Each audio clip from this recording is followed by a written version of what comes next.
Si Marcos matalino, totoo yun. Matalino si Marcos. Kaya lang, meron siyang lihim na parang sarili niya lang mahalaga sa kanya, sarili niya lang. Magaling siyang leader. Kaya lang hindi siya talaga kapagmahal na leader katulad ni Pangulong Duterte na talagang minahal ng buong Pilipinas. Marcos hindi.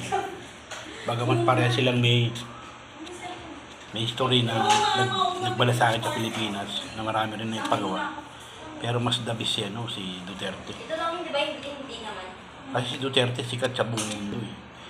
Ang Marcos sumikat sa buong mundo sa pamagitan ng tawag sa kanya yung diktador.